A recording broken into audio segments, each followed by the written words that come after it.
Hello दोस्तों, welcome back to another video. आप देख रहे हैं यहाँ पे टेक चैनल। मेरा नाम है आकिब बेग। दोस्तों, अगर आप इंजीनियरिंग कर रहे हैं और इंजीनियरिंग के बाद करियर विकल्प के बारे में जानना चाहते हैं तो ये वीडियो आपके लिए ही है।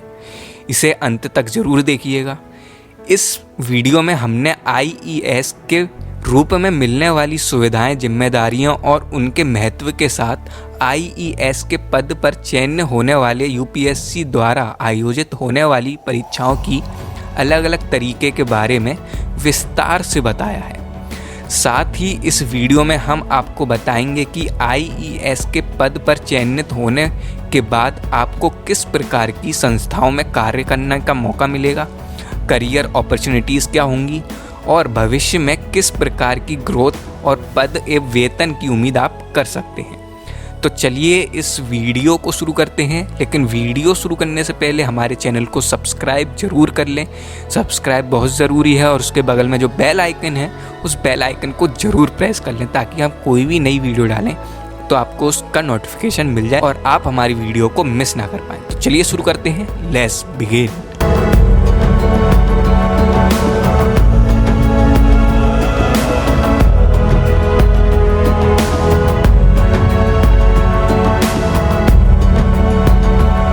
तो दोस्तों, सबसे पहले जान लेते हैं कि IES होता क्या है।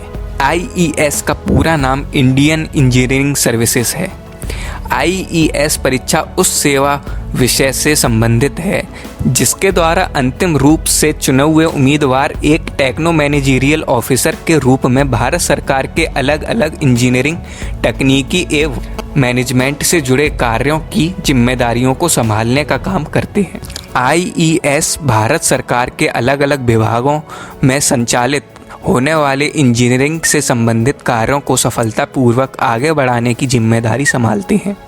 IES के लिए उम्मीदवारों का चयन अधिकारियों की नियुक्ति UPSC यानी कि यूनियन पब्लिक सर्विस कमीशन के द्वारा ही होता है। तो आइए अब जान लेते हैं कि IAS और IES में क्या अंतर होता है। भारतीय प्रशासनिक सेवा और भारतीय इंजीनियरिंग सेवा दोनों ही परीक्षाओं का संचालन तथा उम्मीदवारों का चयन संघ लोक सेवा आयोग यानी कि UPSC के ही द्वारा किया जाता है। फिर भी इन दोनों ही परीक्षाओं के द्वारा चुने गए उम्मीदवारों की भूमिका अलग अलग होती है। IES अधिकारी के रूप में चुना गया उम्मीदवार भारत सरकार की अलग अलग तकनीकी विभागों में तकनीकी जिम्मेदारियों को निभाने में महत्वपूर्ण भूमिका निभाते हैं। वहीं IAS भारत सरकार की अलग अलग प्रशासनिक जिम्मेदारियों को संभालते हैं। IES की परीक्षा पास करने वाले उम्मीदवार सड़क, दूरसंचार, रेलवे और अन्य विभागों में नियुक्ति के लिए जाते हैं, जबकि इंडियन एडमिनिस्ट्रेटिव सर्विस यानी कि IAS की परीक्षा पास करने वाले युवाओं को IRS, IPS, IAS और IFS जैसी महत्वपूर्ण प्रशासनिक क्षेत्रों में काम करने का मौका मिलता है। एक IES अधिकारी बनने के लिए न्यूनतम योग्यता इंजीनियरिंग के 4 विषयों में से किसी में भी एक में ग्रेजुएशन होना चाहिए, जबकि IAS की न्यूनतम योग्यता किसी भी विषय में एक ग्रेजुएशन की डिग्री होनी चाहिए। IAS और IES की परीक्षा में आपको 3 चरणों से गुजरना पड़ता है। पहला प्रीलिम्स, मेंस और इंटरव्यू। IES का पहला चरण प्रीलिम्स एग्ज़ाम से शुरू होता है। इस परीक्षा में आपको आवेदन करते समय ट्रेड भरना पड़ता है, उसी ट्रेड से रिलेटेड पेपर होता है। इस एग्ज़ाम में 2 पेपर होते हैं। पहला पेपर GS और इंजीनियरिंग एप्टीट्यूड। यह प्रीलिम्स एग्ज़ाम का पहला पेपर होता है जो सभी ट्रेडों में समान होता है और इस पेपर को सभी को देना पड़ता है। यह पेपर 200 अंकों का और 2 घंटे का होता है। इसमें 100 बहुविकल्पीय प्रश्न पूछे जाते हैं यानी कि MCQ आते हैं, इसमें नेगेटिव मार्किंग 0.33 अंक का होता है। दूसरा paper civil, electrical, mechanical, electronics. यह प्रीलिम्स का दूसरा एग्ज़ाम होता है जो ट्रेड से संबंधित है। इसमें ट्रेड से प्रश्न आते हैं, जैसे कि सिविल इंजीनियरिंग वाले को सिविल से ही प्रश्न आते हैं। ऐसे ही electrical engineering, mechanical engineering, electronics and telecommunication वालों को प्रश्न आते हैं उनके ब्रांच से, यानी कि ट्रेड से संबंधित ही इसमें प्रश्न आते हैं। यह पेपर कुल 300 अंकों का होता है और 3 घंटे का होता है। इसमें 150 बहुविकल्पीय प्रश्न होते हैं। इसमें भी नेगेटिव मार्किंग 0.33 की होती है। तो इस प्रकार दोनों पेपर पास करने के बाद आप मेंस एग्ज़ाम देने के योग्य हो जाते हैं। तो प्रीलिम्स पास करने के बाद आपको मेंस का एग्ज़ाम देना होता है। यह एग्ज़ाम लिखित होता है, यानी कि रिटन एग्ज़ाम होता है। इसमें बहुविकल्पीय प्रश्न नहीं होता है। इसमें दिए गए प्रश्न का उत्तर निर्धारित शब्दों में लिखना होता है। इसमें कुल 2 पेपर होते हैं जो अपने अपने ट्रेड से रिलेटिव होती हैं। एक पेपर 300 अंक का होता है, प्रत्येक पेपर 3 घंटे का होता है। इसमें नेगेटिव मार्किंग नहीं होती। मेंस एग्ज़ाम पास करने के बाद आपको इंटरव्यू यानी कि पर्सनैलिटी टेस्ट को भी पास करना होता है। यह कुल 200 अंकों का होता है। इसमें पर्सनैलिटी देखते हैं और कठिन सवाल पूछते हैं जिसका जवाब बड़ी ही चतुराई से देना होता है। ऐसे ही तमाम सवाल पूछे जाते हैं जिसमें कई लोग होते हैं जो आपसे प्रश्न करते हैं।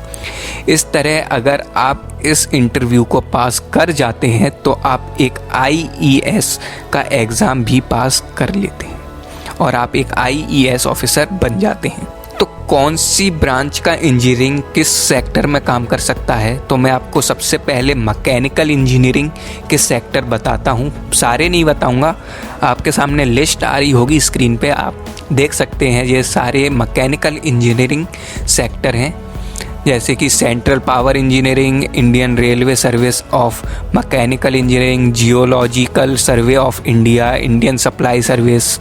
इस सब में मैकेनिकल इंजीनियरिंग अपनी सेवा दे सकते हैं। फिर दूसरे पे जो है सिविल इंजीनियरिंग। सिविल इंजीनियरिंग के sector border road engineering service और सेंट्रल इंजीनियरिंग सर्विस और भी कई सारे हैं, जैसे इंडियन रेलवे स्टोर सर्विस, कई जगह सर्वे ऑफ इंडियन सर्विस। तो इस जगह पे आप सिविल इंजीनियरिंग सेवा अपनी दे सकते हैं। अब इलेक्ट्रिकल इंजीनियरिंग जो है वो है central power engineering, Indian railway service of electrical engineer और भी है इंडियन ऑर्डिनेंस फैक्ट्री सर्विस। ये सब जितनी लिस्ट आपको स्क्रीन पे दिख रही है ये इलेक्ट्रिकल इंजीनियरिंग की सेक्टर है। फिर आता है इलेक्ट्रॉनिक एंड टेलीकम्युनिकेशन इंजीनियरिंग। इनके जो सेक्टर हैं वो हैं इंडियन रेडियो रेगुलेटरी सर्विस और भी कई सारे हैं जो आप स्क्रीन पर देख सकते हैं, Indian railway store service, Indian ordnance factory service. ये सारे सेक्टरों में इलेक्ट्रॉनिक्स और टेलीकम्युनिकेशन वाली इंजीनियरिंग इसमें सेवा दे सकते हैं। तो एक IES ऑफिसर को मिलने वाली सुविधाओं के बारे में भी हम जान लेते हैं।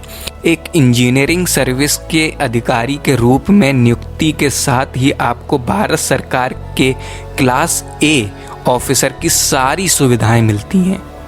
एक इंजीनियरिंग सेवा का अधिकारी बहुत ही कम आयु में बहुत ही ऊंचे ओहदे तक पहुंच जाता है। तो एक इंजीनियरिंग सर्विस ऑफिसर के रूप में मिलने वाली अन्य सुविधाओं की सूची कुछ इस प्रकार है। आपको रहने के लिए एक बंगला मिलेगा, जी हाँ, घर नहीं बंगला। आने जाने के लिए एक गाड़ी मिलेगी, उसे चलाने के लिए ड्राइवर भी आपको मुहैया कराया जाएगा। एक चपरासी, घरेलू नौकर, निजी सहायक और CGHS की स्वास्थ्य सुविधाएं, यात्रा भत्ता और इसके अलावा ग्रेजुएटी सहित अन्य तमाम सुविधाओं जो सामान्य रूप से किसी भी अधिकारी को प्राप्त होती है वो सब आपको मिलेंगी। तो दोस्तों, आपको ये वीडियो कैसी लगी? अगर आपको ये वीडियो पसंद आई हो तो यार लाइक ज़रूर कर दीजिएगा और कोई सवाल हो, कोई क्वेश्चन हो तो नीचे कमेंट है, कमेंट में ज़रूर बताइएगा हमें अपना सुझाव। और अगर आप हमारी चैनल पे पहली बार आए हैं, आपने अभी तक हमारे चैनल को सब्सक्राइब नहीं करा है तो सब्सक्राइब ज़रूर कर लें और उसके बगल में जो बेल आइकन है उस बेल आइकन को भी दबा लें ताकि हम कोई भी नई वीडियो डालें तो आपको उसका नोटिफिकेशन मिल जाए और आप हमारी वीडियो को मिस ना कर पाएँ। तो चलिए चलता हूँ, दुआओं में याद रखना और मेरा जिक्र करना है तो सब्सक्राइब ज़रूर करना। Keep loving, keep sharing. मिलते हैं अगले वीडियो में, तब तक के लिए सायोनारा एंड बाय।